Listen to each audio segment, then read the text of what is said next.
माझं नाव लीलाबाई नामदेव डुकरे, राहणार मंगरूळ पारगाव.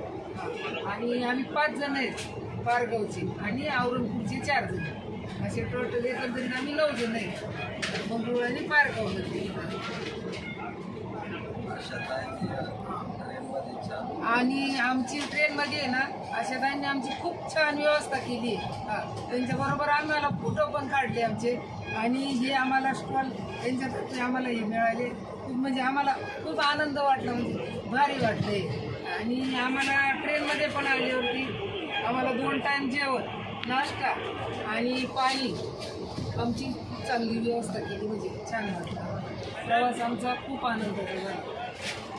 तुम्ही आता थोड्या वेळात रामलल्लाच्या दर्शनासाठी जाणार आहे, तुम्हाला कसं वाटतंय? आम्हाला खूप असं म्हणजे आनंद झालाय. कधी आम्हाला दर्शन होईल, आम्हाला रात्री बसून आम्ही विचारतो सगळ्यांना आम्हाला दर्शन कसं होईल, आम्हाला लल्लाचं दर्शन होईल का, पांडुरंगासारखं चरण दर्शन होईल का, आम्ही तिथपर्यंत जाऊ शकू का, हे आम्हाला खूप म्हणजे असं उत्साहित आहे, आनंदात आहे आम्ही खूप.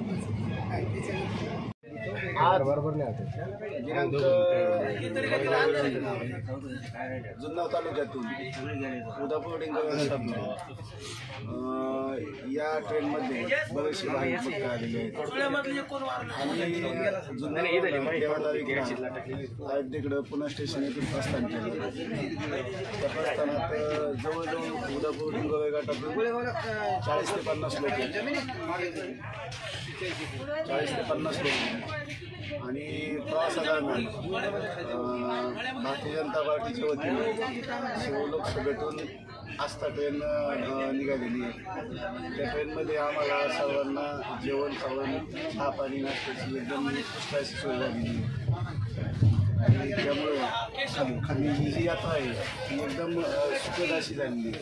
आता लगेच अर्धा तासात अयोध्येमध्ये उतरून ज्या गोष्टीची आपल्याला आठवत आहे, ज्याच्यासाठी आपण आलेलो आहात, त्या रामलल्लाचं दर्शन आणि शरयूचं स्नान हे आता थोड्याच वेळात हे सर्व भाविकांना मिळणार आहे.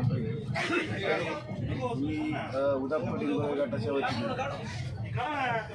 तालुक्याच्या नेत्या माननीय आशाताई आणि भारतीय जनता पार्टी पुणे अध्यक्ष सन्माननीय शरद पाटील यांचं सर्व भाविक भक्तांच्या वतीने आभार मानतो.